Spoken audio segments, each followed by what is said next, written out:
శ్రీమాత్రే నమః. ఓం సర్వమంగళాయ నమః. ఈరోజు ఆయుష్ రేఖలో భాగంగా మరో వీడియోని మీ ముందుకు తీసుకొస్తున్నాను. కుజస్థానం నుండి చంద్రస్థానం రేఖలు ఆయుష్ రేఖను దాటే వయసులో ఇప్పుడు ఈ విధంగా ఉంది. ఈ విధంగా కుజరేఖ ఉంది.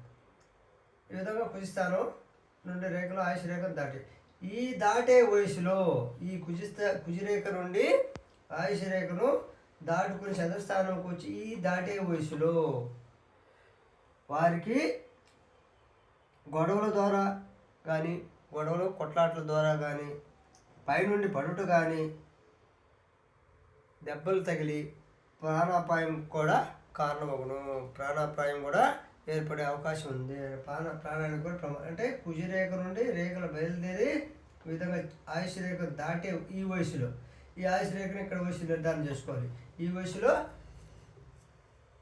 గొడవల ద్వారా కానీ కొట్లాట్ల ద్వారా కానీ అదే కొట్లాటలు అన్నా గొడవలు అన్నా ఒకటే కదా.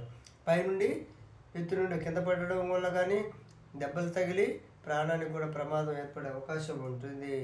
కాబట్టి నా ఆయుష్ రేఖలు చూసేటప్పుడు తైలము ఏదైనా లోపం ఉంటే మన నవగ్రహాలకి దోషాలు ఉపయోగపడేటువంటి నూనెని చేతికి పూసుకొని ఆరబెట్టుకుంటే కొద్దిగా మార్పు వచ్చి ఇక్కడ ఈ ప్రాంతంలో ఇట్లా చతురస్రం ఏర్పడుతుంది.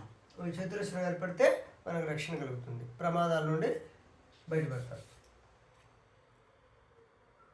అదేవిధంగా జీవిత రేఖ, శీర్షరేఖ, హృదయ రేఖలు 3 కలిసి ఉన్నా ఇప్పుడు చూడు, ఇది ఆయుష్ రేఖ, ఇది బుద్ధి రేఖ, ఇది హృదయ రేఖ. మామూలుగా ఇటు పోవాలి, ఇటు పోకుండా ఇలా వచ్చి కలిసి చూడండి. అంటే ఆయుష్ రేఖ, బుద్ధి రేఖ, ఆయుష్ రేఖ, బుద్ధి రేఖ, హృదయ రేఖ ఈ 3 కలిసి వచ్చి ఒక చోట చేరిపోయినాయి. ఇలా చేరిపోతే వారికి శాంతం ఉంటుంది. కానీ కోపం వస్తే ఎవరము ఆపలేము. కోపం వస్తే ఎవరు ఆపలేము. తెలివితేటలు విపరీతంగా ఉంటాయి. తెలివితేటలు కూడా ఈ విధంగా 3 రేఖలు కలిసిన వ్యక్తులకి తెలివితేటలు బాగా ఉంటాయి. కొనకు శాంతం ఉంటుంది. కానీ కోపం వస్తే మాత్రం వాళ్ళని ఎవరు ఆపలేము. అదేవిధంగా సాహస్య కార్యాల్లో వెనుకడిగేరు. అదేవిధంగా కష్టములకి అంటే ఈ విధంగా సాహస కార్యాల ముందుకు ఊరికి కష్టములు కొని తెచ్చుకుందరు. తర్వాత ముందు వెనక ఆలోచించకుండా సమస్యలు వచ్చిన తర్వాత సమస్యలు ఫేస్ చేసిన తర్వాత పశ్చాత్తాపడతారు. ఉపయోగం ఉందా? ముందు వెనక ఆలోచించకుండా ముందు గొడవలకు పోయా శాంతంతో అంటే కోపం వస్తే ఎవరు ఆపకుండా గొడవలకు పోయినప్పుడు ఆ తర్వాత ఎందుకు పోయామని చెప్పి పశ్చాత్తాపడడం ఇలా 3 రేఖలు కలిసి ఉంటాయి. ఒక్కొక్కసారి ఆకస్మిక మరణం కూడా వచ్చును. అంటే ఈ 3 రేఖలు కలిసితే అతనికి ఉన్నటువంటి కోపాన్ని అదుపులో పెట్టుకోలేక లేనిపోయిన సమస్యలు తెచ్చుకొని కష్టాలు తెచ్చుకొని ప్రాణహాని కూడా మీద కూడా తెచ్చుకుందరు. అదేవిధంగా ఆయుష్ రేఖ నుండి నిలువు రేఖ శనిస్థానం చేరిన ఆయుష్ రేఖ నుండి ఇది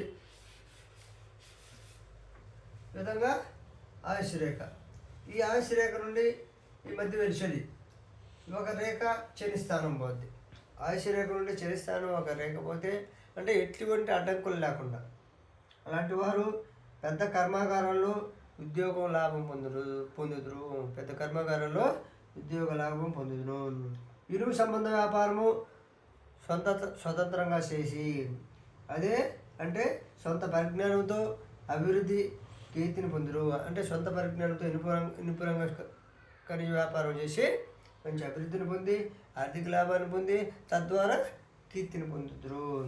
అదేవిధంగా అంతర్గత విషయాలను సులభంగా గ్రహించును. అంటే ఈ విధంగా ఆయుష్ రేఖ నుండి ఒక రేఖ శనిస్థానం కట్టకపోతే అంతర్గతంగా జరిగే విషయాలు కూడా క్షుణ్ణంగా అధ్యయనం చేసి తెలుసుకుంటారు అంతర్గతంగా. అదేవిధంగా ఈ చెయ్యి అనేటువంటిది స్క్వేర్ హ్యాండ్ ఉంటుంది. స్క్వేర్ అంటే విధంగా 4 ఏళ్ళు ఎన్ని కలిపి మొత్తం కొలత వేసినప్పుడు ఈ పక్క కొలత, ఈ పక్క కొలత, పై కొలత, కింద కొలత స్క్వేర్ హ్యాండ్ అంటారు. ఆ స్క్వేర్ హ్యాండ్ లాగా అంటే ఇట్లా ఉంటుంది రేఖ ఏమో మొత్తం మనం కొలత వేసినప్పుడు స్క్వేర్లా ఉండాలి. స్క్వేర్లా ఉంటే వేళ్ళు, ఈ వేళ్ళు కూడా పైకి కొనలాగా ఉండాలి. ఈ వేళ్ళు ఇలా కొనలాగా ఉండి, హస్తము చతురస్రంలాగా ఉండి, వేళ్ళు కొనలాగా ఉండి, అన్ని వేళ్ళు కొనలాగా ఉండాలి. గోపురం ఎట్టుంటుందట ఉండి, బుధస్థానం ఆయుష్ రేఖ నుండి ప్రారంభమై బుధరేఖ అనేటువంటిది బుధరేఖని ఆరోగ్య రేఖ అంటారు. ఆయుష్ రేఖ నుండి ప్రారంభమై బుధస్థానం చేరిన ఎలా ఉండి ఒక రేఖ ఇలా ఇది బుధస్థానం. చిటికిన వేల కింద ఆయుష్ రేఖ నుండి ప్రారంభమై ఒక రేఖ బుధస్థానం కానీ చేరిన ఎలా వ్యాపారమునందు శాస్త్రమునందు మంచి ప్రతిభ ఉండును. ఆయుష్ రేఖ నుండి బుధస్థానం కనిపితే వ్యాపారంలో కానీ శాస్త్రాల్లో కానీ మంచి ప్రతిభ కనుగొండును. అదేవిధంగా విశేష లాభము అంటే చతురస్రాకార హస్తానికి మాత్రం ఉద్దేశం. విశేష లాభము ఒక్కోసారి ఈ రేఖ ఆరోగ్య భంగం కూడా ఉంటుంది. బుధరేఖని ఆరోగ్య రేఖ అని కూడా ఉంటారు. కాబట్టి ఇక్కడ వేలు కొసగా ఉండాలి, హస్తం చతురస్రాకారంగా ఉండి ఆయుష్ రేఖ నుండి రేఖ బుధస్థానంగా చేరితే నేను చెప్పే ఫలితాలు. వ్యాపారం నందు శాస్త్రం నందు మంచి ప్రతిభ ఉండి విశేష లాభము, వాహన సుఖము, ప్రసిద్ధ ప్రదేశాల సందర్శన, వాహన సుఖము, విశేష లాభము, ప్రసిద్ధ ప్రదేశాల సందర్శన, అధికారంతో కూడిన హోదా, అధికారంతో కూడిన జీవనం, సౌఖ్యము, లాభాలు పొందుదురు.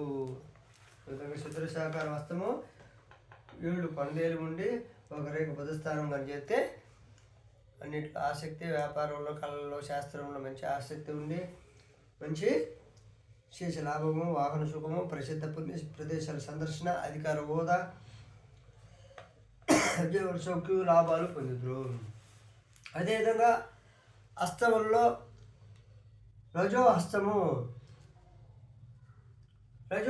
అని ఉంటుంది. హస్తంలో ఉండి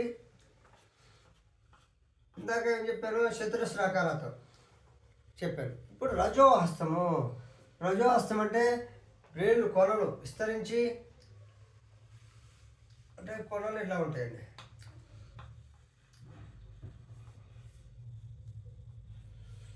కొంచెం విస్తరించి ఉంటాయి.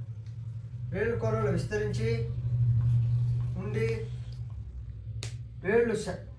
ఈ వేళ్ళు అనేటువంటివి సన్నగా ఉండాలి. వేళ్ళు కూడా సన్నగా ఉంటాయి. వేళ్ళు సన్నగా ఉండి రజో గుణం అంటారు. వేళ్ళు సన్నగా వేళ్ళుండి పైన విస్తరించి ఉండి దాన్ని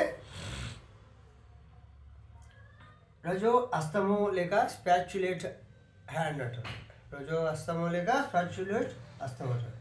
అలా హస్తం ఉన్న వాళ్ళు నూతన విషయాలు కనిపెడుదురు, జయం ఉండును, కీర్తి ఉండును, ధనాభివృద్ధి ఉండును. చూడండి, హస్తం పైన విస్తరించేసి ఈ వేళ్ళన్నీ సన్నగా ఉంటాయి. వేళ్ళు కూడా మందం ఉండవు, చిన్నగా ఉంటాయి.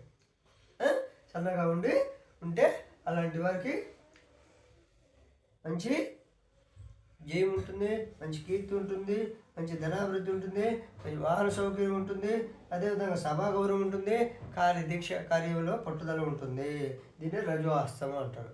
ఇందాక నేను చెప్పిన హస్తం వచ్చేసి స్క్వేర్ హ్యాండ్, చతురస్ర హస్తం. ఇప్పుడు రెండోది. అదేవిధంగా కోరిక హస్తం అని ఉంటుంది. ఈ హస్తాల్లో కూడా ఆకారాన్ని బట్టి ఫలితం ఉంటుంది కాబట్టి మీకు చెప్తున్నాను. కోరిక హస్తము గోపురం మాదిరి, చెయ్య గోపురం లాగా ఉంటుంది. చెయ్యి కూడా గోపురం మాదిరి ఉంటుంది. చూడంగానే మనకు అర్థమైపోద్ది.